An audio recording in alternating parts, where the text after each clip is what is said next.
Bonjour.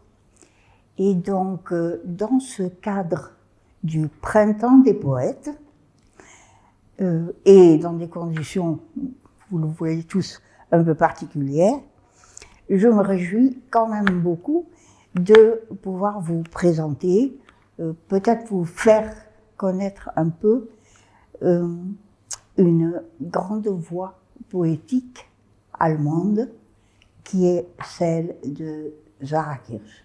Très peu connue jusqu'à présent en France. C'est d'ailleurs ce qui m'a fait assez souffrir pendant longtemps, parce que comme je l'apprécie depuis longtemps et que je l'ai traduit depuis longtemps, je n'ai pendant très longtemps ne pu le faire publier que dans des revues poétiques. Son œuvre, essentiellement de poésie, ce qui aussi est un problème pour les maisons d'édition, contient aussi de la prose poétique, quelques contes, et des textes à la fin, des textes et des notes autobiographiques. Cette œuvre est très liée à sa vie, 1935 à 2013.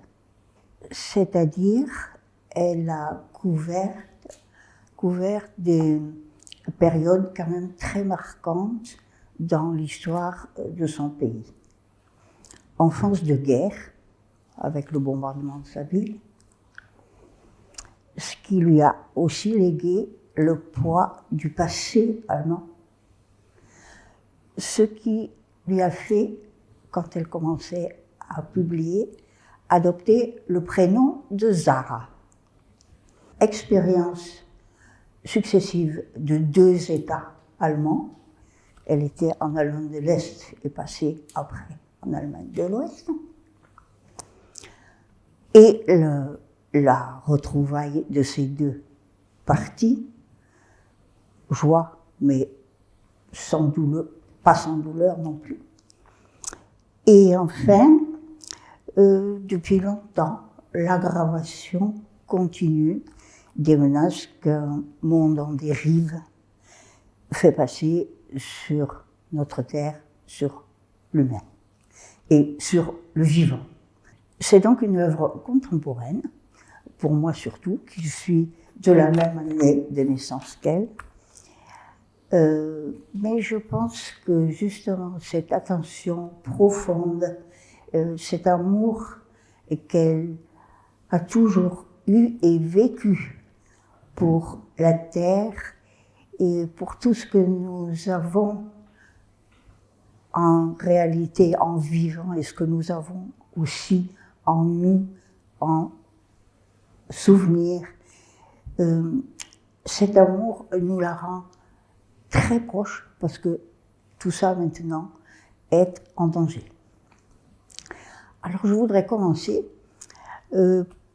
par vous lire un premier poème. C'est un poème de la 2e partie de sa vie, donc je pense qu'il nous est proche, pour ne pas dire actuel. Il s'appelle La Plaine. Je vais pour une première fois peut-être donner quand même le texte original et la traduction après. Die Ebene. Die großen Bilder alltäglich, deutliche Klarheit der Luft, scharfe Linien um Gräser und Wolken nachts, der Teller des Monds auf dem Wasser, die fliegenden Tiere der Erde, schwere, steigende Leiber, die sanften Hälse, vertraulich dem Wind dargeboten. Wie soll ich müde werden, es zu benennen? Bitternis singt allenthalben die Trauer in unser Frohsein, weggefegt wie die Blätter vom Baum, die spielenden herbstlichen Mücken. Nach starkem Frost sind wir gleich, ehe noch der Atem uns ausgeht, vernichtet. Wie gelassen wäre der Abschied, könnten wir in leichter Gewissheit, dass diese Erde lange noch dauert, gerne durchgehen. La plaine.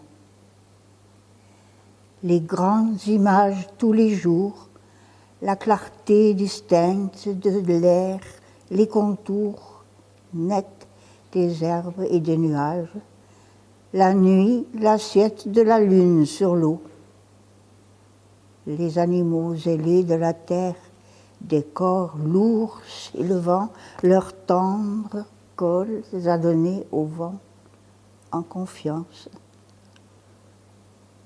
Comment pourrais-je me lasser de nommer cela? L'amertume tombe de partout, la tristesse dans notre joie, balayée comme les feuilles de l'arbre, les moustiques de l'automne qui dansaient après un fort gel. Nous sommes avant encore que le souffle nous manque, anéantis. Combien serait tranquille l'adieu si nous pouvions, dans la certitude légère que cette terre va durer encore longtemps, partir volontiers. Peut-être un petit étonnement, une petite surprise par rapport à la forme de cette poésie contemporaine, sans rime, une suite d'images, phrases enjambant les lignes ou pas, vers la fin, dans un mouvement accéléré, plus vite par moment que peut-être qu'on ne puisse suivre la compréhension. Et un rythme très imposé. Je vous dirai maintenant un peu, je vous parlerai un peu de la vie de Zarathustra. Donc, né Ingrid Bernstein en avril 1935, dans le Harz. Le Harz, c'est une région d'Allemagne montagneuse, juste à la limite des grandes plaines de l'Allemagne du Nord. Son père était technicien en radio-télécommunication, bricoleur un peu renfermé, et sa mère, une personne douce autant que forte, très sécurisante, qui paraît très souvent dans son œuvre. Par exemple, la petite, quand il y avait les alertes au bombardement à l'école, la petite revenait en courant vers sa mère pour s'abriter avec elle, non dans les bunkers comme à l'école, mais au cimetière voisin, où ils ont d'ailleurs survécu à un énorme bombardement qui avait détruit la plus grande partie de la ville. Son grand-père et plusieurs oncles sont pasteurs, ce qui peut expliquer que par-ci par-là, dans l'œuvre, l'émergence du langage biblique, qui, en Allemagne, en grande partie protestante, est en quelque sorte la base de l'allemand écrit, grâce au grand poète traducteur qui était Martin Luther. Parce que dans pas mal de maisons, pendant très longtemps, le livre qu'on avait, c'était la Bible. Zarathustra va au lycée donc à Halberstadt et donc au moment du nouvel État socialiste. Elle passe son bac en 1954 et entreprend des études de biologie, ce qui lui donne ce regard très attentif, sobre et patient sur le détail, d'une nature qu'elle a depuis toujours beaucoup aimée. D'ailleurs, sa mère aussi lui apprenait déjà les noms des plantes, etc. À la fin de ses études, qui dure 5 ans, elle rencontre le jeune poète Rainer Kirsch, qui sera son mari pour 10 ans. Elle fait ses premiers vers, d'abord pour des livres d'enfants.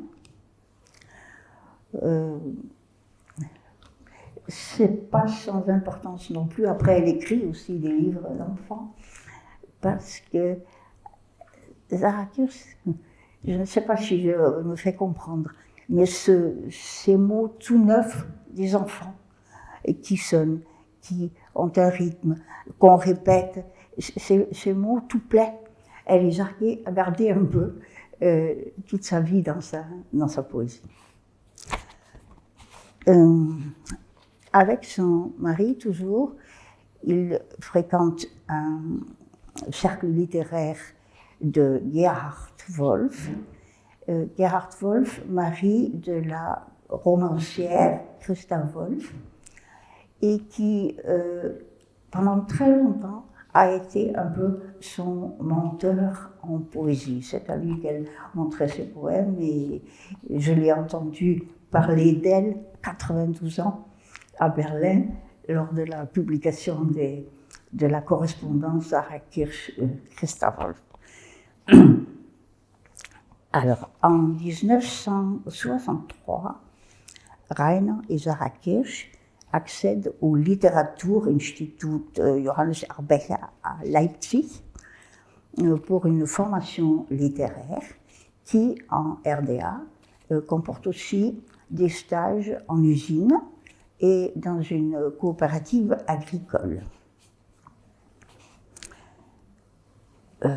Oui, alors ils avaient aussi là quelqu'un de particulier comme enseignant qui leur parlait aussi de Kafka, Camus, ce qui normalement n'était pas sur le programme en RDA. Avec son mari, il publie de premiers poèmes, et elle fait donc des livres d'enfants et aussi des traductions du russe. Le russe d'ailleurs est une première langue bien sûr en RDA, et poésie russe aussi, par exemple Anna Akhmatova. En 1967 paraît son premier recueil de poésie à elle, Landaufenthalt, séjour à la campagne, et qui, par son ton très particulier, personnel, a une très forte résonance en RDA. Elle se sépare de son époux en 1968 et s'installe donc à Berlin-Est, où elle travaille dorénavant comme journaliste et auteur indépendant. En 1969 naît son fils Moritz, d'une relation de plusieurs années avec l'écrivain Carl Michel. Paraissent du Panther, enfin, ce sont des reportages enregistrés de 5 femmes de la RDA. Ça a une importance aussi de la façon dont elle en parle. Et puis des contes, die ungeheuren Wellen auf See, les immenses vagues de la mer. C'est un titre d'une nouvelle aussi romantique, et qui, dans un style pseudo-classique, parle de femmes et d'hommes qui prennent sur eux, qui s'adaptent aux normes, aux circonstances, et puis qui vivent quand même. Et par les lecteurs, alors ça a paru dans une petite édition de jeu peu censurée, Eulenspiegel von Espiègle, qui était peu censurée. Et aux lecteurs, ça a un peu, ils l'ont pris par une satire, un défi sous-jacent à un système rigoriste, sans humour, par le rire libérateur. Son deuxième recueil s'appelle Zaubersprüche, formules magiques, qui, de façon très libre et explosive, continue à dire « i ». C'est un pronom pas bien vu en principe dans la littérature parce que trop personnel. Elle a donc des ennuis avec les autorités, mais aussi le prix Heinrich Heine, et un an plus tard, pour son troisième recueil, Rückenwind, vent arrière, le prix Pétrarque, ensemble avec un auteur ouest-allemand. Avant ce recueil primé, Rückenwind, il y a eu cet été légendaire avec d'autres poètes et avec la famille Wolf aussi, dans le Mecklembourg. Les deux en ont parlé, ont écrit, et dans lequel cet été qui se reflète dans Rückenwind, de même qu'une échappée très courte en Provence de Zara Kirsch, qu'elle a volé grâce à un reportage qu'elle pouvait faire à l'UMA. Alors, nous arrivons là à un moment charnière, lorsque le chanteur Wolf Biermann, je ne sais pas si ça vous dit encore quelque chose,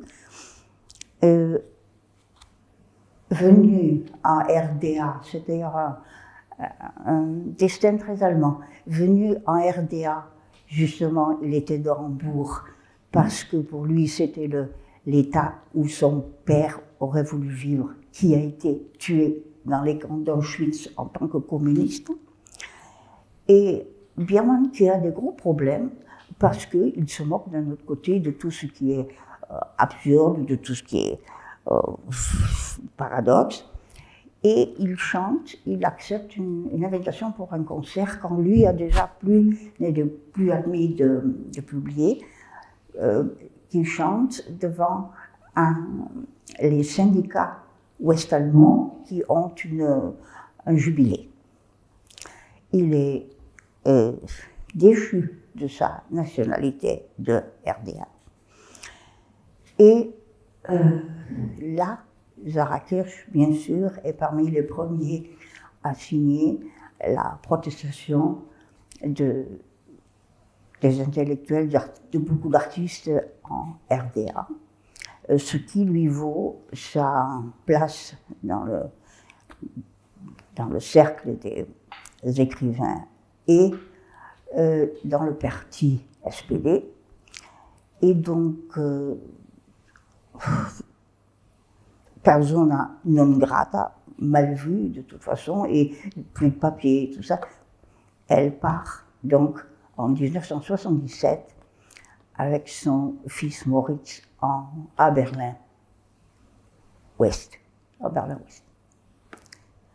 Ce qu'elle a pris avec beaucoup de sobriété, elle ne s'est jamais crue en exil.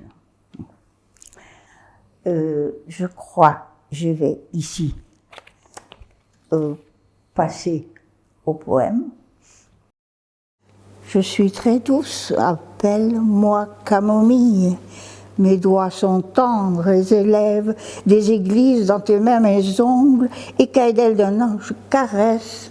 Je suis l'été, l'automne, même l'hiver en printemps. Je voudrais être auprès de toi. Tu me montres le pays, nous allons d'un lac vers un autre. Il faut pour cela une longue vie heureuse. Les poissons sont deux, les oiseaux font des nids. Nous sommes inscrits sur la même feuille. Commentaire inutile, c'est d'ailleurs un poème qui passe très bien en français. Oui, même malvenu, on comptait à cet excès d'offrande, de persuasion. et qui semble ne pas vouloir laisser le temps de saisir un contenu précis. Une sorte d'incantation, comme une eau qui coule en cascade, avec des brillances sur certains mots, avant la chute dans que des enjambements, toutes les lignes sont à enjambement. Et la phrase centrale, c'est justement celle qui dit vrai, mais elle s'entend à peine. Je voudrais être près de toi. Entre le rêve et les promesses et le rêve. Au passage, on enlève aux églises toute aigreur anti-érotique et en associant l'ange aux caresses des amoureux. Et dans ce détail un peu irisant, sans doute, il me semble, un peu ironique, des ongles écailles d'ailes d'un ange, ce poème paraît très simple. Quand on le regarde de près, il ne l'est pas. Oui, donc une âme de cette grande sensibilité qui a besoin de la nature entière, en quelque sorte, comme rempart ou renfort. Je suis l'été, l'automne, même l'hiver, etc. C'est le rempart, plutôt, dans le premier poème du recueil suivant, Zaubersprüche, formule magique, en prose, en petite prose. Attirant. Le brouillard s'accumule, le temps veut changer.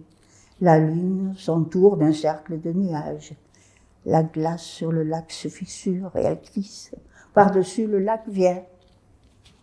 Pas trace d'angélisme dans attirance, ce qui étonne après coup comme titre. C'est le défi plutôt d'une femme sorcière. Plus de promesses de douceur sans péril, toute la nature semble au contraire préparer le péril.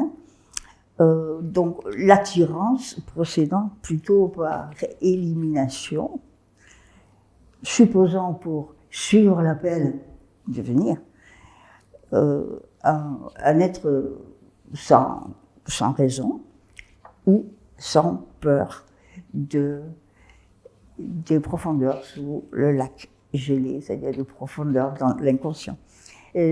Si vous voulez, une autre façon, une version différente, brandebourgeoise, parce que Zaraqesh, à ce moment-là, vivait à côté de lac, de la Valkyrie ou de la Belle au bois dormant. Très souvent, d'ailleurs, dans son œuvre, il y a l'apparition derrière de thèmes anciens, même dans le style, des fois. Alors, et chose courante aussi, c'est que de la fin d'un poème, on est à revenir après au titre, en disant irrité un peu, comme quelqu'un qu'on aurait mené sur la glace. Oui, là, oui, un moment très difficile aussi dans sa vie de femme, mais pas de plainte, ou alors sous une forme antinomique, tout petit poème, enfin si on peut dire poème. Personne ne m'a abandonné. Personne ne m'a abandonné, ne m'a montré une maison. Personne n'a soulevé une pierre. Personne n'a voulu me tuer. Tous me parlent raison. Il y a encore un très beau poème écrit de la hauteur de la tour à Perlès, où elle était avec son fils, elle voyait le petit, tout petit en bas. Oui, je vais vous le donner quand même. C'est justement celui qui a le titre « Moi ». Moi. Mes cheveux trempent dans le vin rouge, mon cœur sursauta soudain. un œuf dans l'eau bouillante et retomba. Sautant encore, je me demandais où tu étais maintenant. Alors les signes de ce bras de la Spree et de l'autre aussi traversèrent rapidement le ciel. L'aurore de décembre annonce peut-être qu'une neige précoce les enveloppait et leur col, incitation à se nouer, faillir heurter l'église. J'étais debout sur mes seuls pieds, des prolétaires en dessous. J'aurais bien voulu me mettre un ours sur le dos, défaire une tresse, tenir un baril de poudre sur le feu. Bon, elle a possibilité d'aller dans une maison de repos pour écrivains. À un moment, elle n'allait pas bien. Et cette maison de repos était, 150 ans plus tôt, la propriété de Bettina et Achim von Arnim. Et je ne sais pas si ces noms vous disent quelque chose. Achim von Arnim est le frère de Bettina. Brentano ont édité ensemble le grand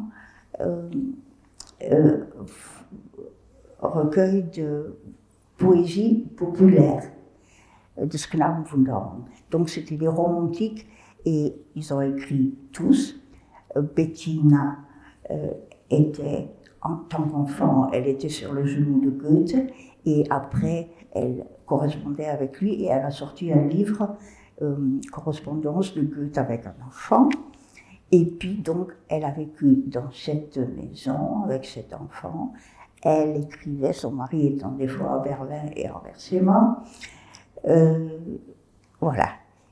Et donc, c'est là que se trouve maintenant Sarah Kirsch avec d'autres poètes. Et elle écrit ce poème, un poème qui a un équilibre qui... Enfin, je vais vous le lire. C'est un cycle d'ailleurs qui se crée là, un cycle de 12 poèmes très beaux, donc Wippersdorf 5. Belle et digne maison, au toit double, doublement, seul me voici, exposé au temps clair, à la grêle battante, la si douce lune. Oh, je pense, le temps émouvant ou la main tendre presque d'un frère me réveilla le matin et joyeux chaque jour fut de l'autre le jumeau. Que j'ai voyagé depuis et cherché avec zèle à saisir Apollon et me prendre aussi un beau cœur humain palpitant. En vain, pour cela, je n'ai que moi, un très petit garçon et le nombre qui augmente des années et de ci, de là, le troupeau mouvant des nuages.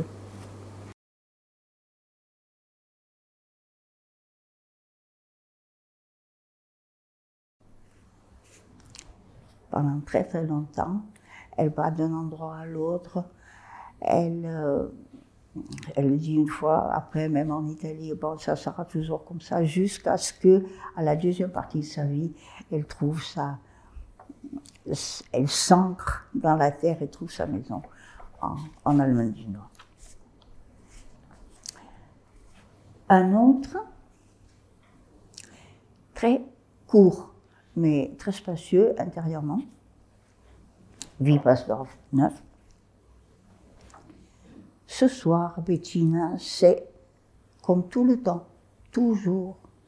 Nous sommes seuls lorsque nous écrivons au roi, à ceux du cœur et à ceux de l'État. Et encore, notre cœur tressaille quand devant la maison, on entend s'arrêter une voiture. Bettina avait écrit au roi de Prusse, elle avait même un livre, ce livre appartient au roi, où elle lui parle de l'injustice, de la misère d'une partie de son peuple, les tisserands.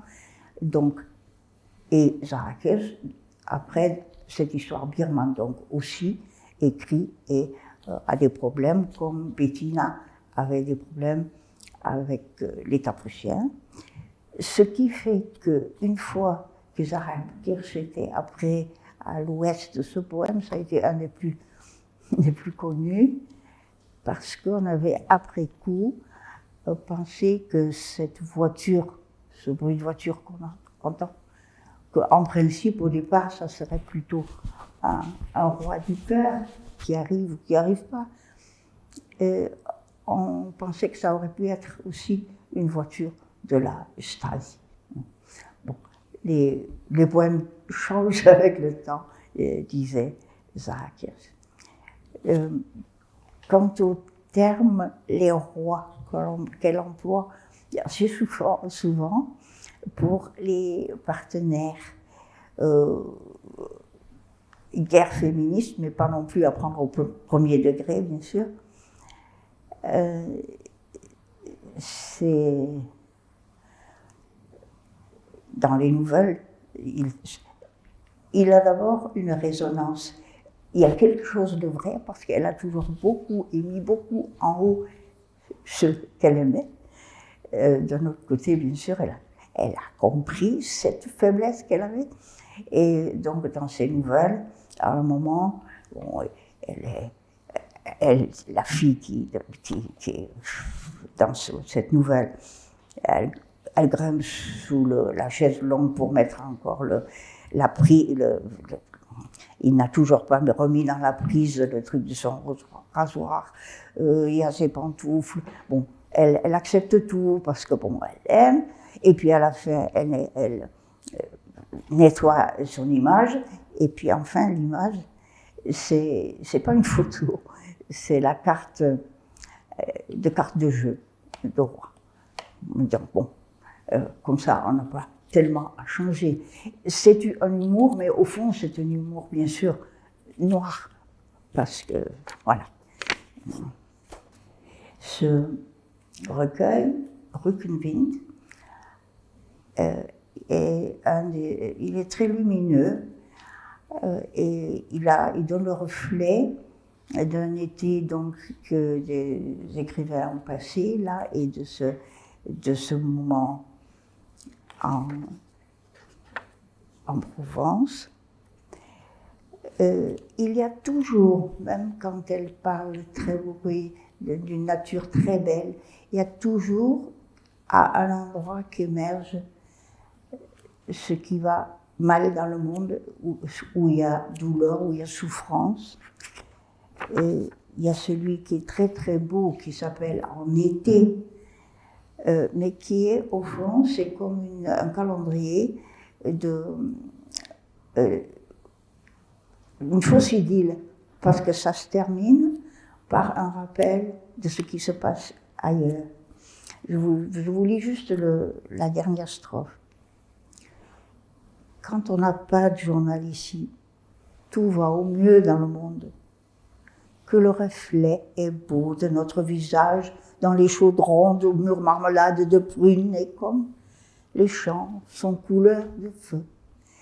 Ça a été écrit au moment de la guerre au Vietnam, où il y avait donc beaucoup de feu dans les champs. Ce sont juste des pointes, mais qui arrivent très souvent. Alors, quand elle a été donc en Provence, juste un tout petit poème qui donne le souvenir, retourné dans son Allemagne. Il s'appelle Borgne. Les saules scintillent comme des oliviers, vert bleu frissonnant. Les peupliers imitent les cyprès. Plus foncez, creusez vos ombres. Le vent s'entraîne au voltige de son frère Mistral. Quand elle est partie de RDA, elle a eu un séjour à la Villa Massimo à Rome, avec d'autres artistes, bien sûr. C'est surprenant ce nouveau monde. Je donne juste pour rire la fin quand elle parle. Elle rit. Ah. Elle voit les carabinieri avec les chapeaux à plumes et en fumant, tout différent de la Prusse, même l'heure et la lune couchée sur le dos. Ah, que je remercie mon avant-dernier état de m'avoir catapulté ici. Bon, c'est là qu'elle fait la connaissance du pianiste et compositeur Wolfgang von Schweinitz, avec qui elle vivra pendant 15 ans, qui ira avec elle dans le Nord aussi, et ils voyagent. Ils vont donc en France, il y a tout un petit tome qui s'appelle La Pagerie qui parle de ça, et puis ils vont à New York, où un être de cette sensibilité-là, elle est totalement renversée parce que toutes ces nouveautés, d'une part la vie comme elle est en positif et en négatif, les pauvres ils n'ont pas à se cacher, et voilà. Et après tout ça, elle est tellement secouée qu'elle vomit dans le caniveau, et je vous donne juste la dernière strophe de ce poème à New York, Éloignement, 75. L'âme était devenue très perméable, une tablette de cire trempée dans l'alcool. Ils arrivaient la nuit avec des traîneaux, des civières, décharger leur malheur devant ma porte. Dans cet hiver précoce, je me suis vue un soir quitter mon corps. J'avais atteint une belle altitude et j'eus sous les yeux la terre, une tache claire. Je compris tout soudain. En dire plus n'est pas bien possible, mais j'étais d'humeur clément et conciliatrice. Elle vit 2-3 ans à Berlin-Ouest, un monde qui lui apporte beaucoup, mais qui ne lui est quand même pas familier, qui est multiple, commercialisé, médiatisé, pressé, et bien avant nous tous qui le comprenons finalement aussi maintenant, elle ressent le besoin là de s'éloigner. D'ailleurs, déjà le poème s'appelle S'éloigner, où elle se sent d'un coup au-dessus, et elle va donc s'installer avec Schweinitz, avec son fils, dans le nord de l'Allemagne, entre deux mers,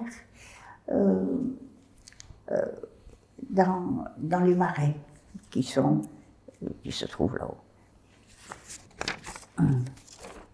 Là, elle aura une petite maison, c'est-à-dire c'était une ancienne maison, une école. Elle a des moutons, elle a un âne, etc.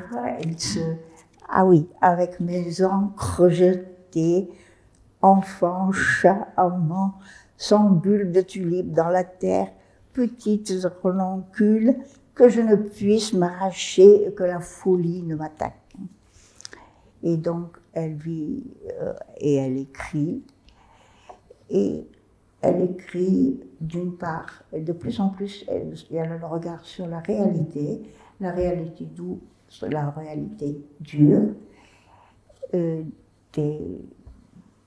du grand vent, des ciels, des plantes, des animaux, et aussi de ce qui émerge toujours dans sa poésie, ce passé mythique, légendaire, littéraire. Il y a un tas de choses, je ne vous l'ai pas dit en détail dans ce beau poème à Vivastorf, qui a, par exemple, quand il est question de la douce lune dans une mémoire germanique, on a tout de suite 2 ou 3 poèmes à la lune dans la tête. Il y a une façon de tourner la phrase qui rappelle la ligne, et puis en même temps, d'un coup, parler très sobre. Donc là, dans le Nord, regard sur la réalité, détail.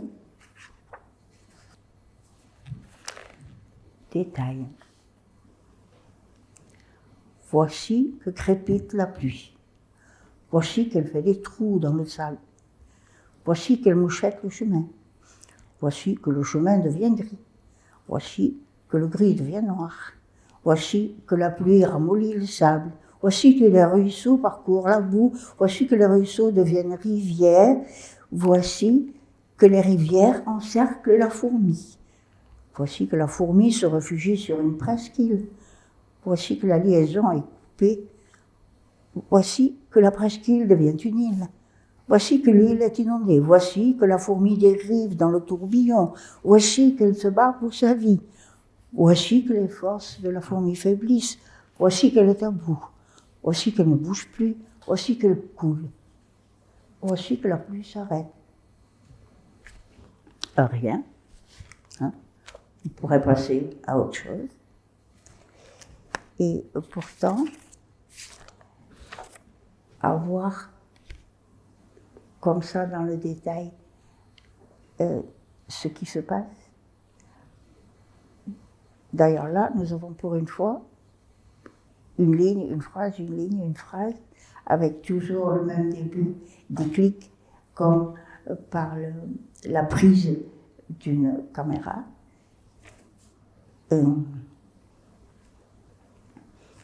Déclic, puis c'est fini. Il me semble qu'en voyant comme ça en détail le drame d'une fourmi, il n'y a pas de commentaire. Pour nous, il se superpose à fur et à mesure à ces images, d'autres images. Les enfants de Syrie qui se noient, des gens qui tombent, qui meurent sous les bombes, toute souffrance de la créature. Et on n'a qu'à vite refermer ce compartiment de détails en en remontant au titre qui dit détail. Alors c'est comme une lentille optique qui d'abord a agrandi, nous a fait cette angoisse, cette douleur de ce qui peut se passer dans la vie. Et elle est inversée, ça redevient loin, ça devient un ensemble noir, sombre et clair. Il y a aussi une grenouille qui revit, il y a aussi... Et ça, c'est la réalité entière à assumer. Et je ne sais pas si vous le sentez, mais il me semble que pour avoir fait ce poème, c'est quelqu'un qui a besoin avec cette sensibilité, qui a besoin d'arriver à faire cette distance. Voilà. Et oui, il faut quand même, je ne vais pas vous lire le poème, je vais vous en parler. C'est juste après. C'est un poème qui s'appelle Erdrauch Flunder. C'est le nom, en allemand comme en français, d'une petite plante, je ne sais pas si vous la connaissez, qui couvre entre les terrains en friche, très légère, avec des petites fleurs comme des allumettes. Et c'est un poème qui parle des moments où on est heureux, où tout est familier, où on ne pense pas à autre chose, on dort bien. Et tout à la fin, il est dit, nous sautons, nous dansons dans les demeures meublées de la mort. Demeures meublées de la mort. C'est juste la citation d'un recueil de Nelly Sachs, qui était une femme allemande juive qui a dû se réfugier d'abord en Scandinavie, après elle a vécu en Israël, mais dont toute la famille avait été éliminée. Et ce recueil, dans les demeures de la mort, parle de l'extinction de ceux de son peuple, d'une autre sorte de fumée. Il y a juste, enfin, il faut le savoir, on se demande si on peut le faire, mais voilà, ça c'est très typique Zarathustre, et je pense aussi c'est typique un peu pour notre génération, parce que, bon, à tout moment, c'est très actuel. On est là, on est bien, et il se passe des horreurs, il y a des malheurs, il y a des enfants qui meurent, qui n'ont pas à boire. Toujours en même temps, de choses, de légèreté qu'on a le droit de vivre, et d'un autre côté, de ce qui se passe. Et voilà. Et ça, c'est très souvent, ça émerge comme ça dans ces poèmes. Ah, très beau, l'arrivée, pour une fois quand même, la joie, l'arrivée. La contrée lumineuse souhaite la bienvenue avec des iris d'eau, des graminées en fête fleurissant noirs, tremblants, baisant le creux du genou, des ombres étendues dans le vent courlis à la mine souriante, emplumées d'arbres la digue qui serpente, et des nuées de moutons dispersés, escaliers et passerelles, ce pays de mon cœur, un ciel sur terre, vert, les haies vives, infatigables, débordantes, sont un soutien pour mes yeux qui voient loin. Et d'un autre côté, mais avec le titre Croisement de Corneille ou Cancan de Corneille, qui est encore un titre qui relativise un peu. Mon étoile repère une planète grosse comme un poing et mon compas gisant au fond de la mer. Mais l'espoir veut danser, l'épervier au-dessus de la plaine seul lit les pensées. La terre et les hommes redevenus sauvages, la réflexion n'y peut rien, le gros boulet est sur sa trajectoire en chute libre et moi-même descendant d'une famille de loups. Très dur, images posées les uns contre les autres, il faut très souvent, et ça peut poser problème, il faut très souvent un deuxième, même un troisième regard pour ces poèmes, pour y rentrer. Elle a dit, Zarathustre, et d'ailleurs c'est le propre de la poésie moderne, un poème, ça ne donne au maximum que 80%, le reste, c'est le lecteur qui doit faire ce que ce poème est pour lui, qui doit le compléter. Elle s'est installée là, elle est restée les 3 dernières années de sa vie dans les marais là-haut. Il y a eu entre-temps la réunification qui, d'une part, était une joie, d'autre part, a créé aussi des problèmes parce qu'elle a pris justement, ayant pu lire ses dossiers, à quel point elle avait aussi été épargnée d'amis, espionnée, etc. Bon, elle s'en est pas refermée, mais isolée quand même, beaucoup, mais avec ce sens pour l'ensemble, pour le planétaire. C'est dans cette petite maison au milieu des marais, Endurance.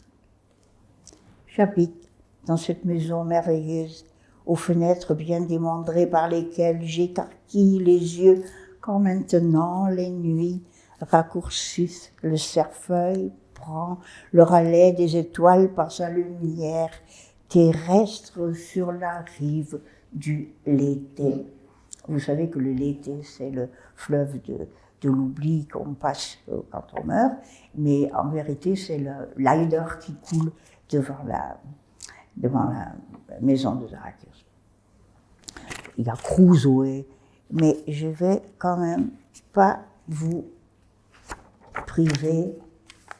Il y a encore bouleversement. On s'en aperçoit tard que l'hiver est venu. Une quelconque nuit de pleine lune nous laisse avec des plantes recouvertes de givre. Et au cas où maintenant tu aspirerais au chagrin, voici à ta disposition le monde entier, mon fils. Bon, elle a un dernier grand amour qui a inspiré son tout dernier livre de poèmes. Après, ce sont des notes de biographie, et qui s'appelle Schwanenliebe, amour de cygne. Bon. C'est un souvenir aussi, je vous donne juste 3. J'étais assise dans mon rêve, dans ton café, et refusais de me réveiller, le vent faisant s'envoler les sachets de sucre, et toi, touillant les 2 esprits. Canicule. Il est recommandé d'avoir une vieille meule plate dans son jardin, apte à offrir aux pauvres âmes tremblotantes où s'asseoir. Voici que timidement, je reverdis, vis avec le coquelicot. Que mes os étaient solides et l'âme exubérante. Adieu, tendre amant invisible que je n'ai jamais rencontré et jamais quitté. Et là, bon, elle est morte en 2013, mais ça pourrait en France avoir une certaine actualité. Jet de pierre, tremblant dans l'eau du fossé, Jupiter. C'est bien la haïku, juste 3 lignes. Et plein d'autodérision, si on voulait. Parce que si on jette une pierre sur l'image de Jupiter qui se reflète dans le fossé, c'est d'une part qu'on a mis quelqu'un trop haut, c'est les Jupiter, ou que c'est lui qui s'est mis trop haut en Jupiter, mais lui, au fond, c'est l'image qui tremble, lui ça lui fait rien. C'est en même temps un humour, chacun voit ça à sa façon, mais je trouve que c'est d'ailleurs le propre des haïkus qui sont très, très concentrés.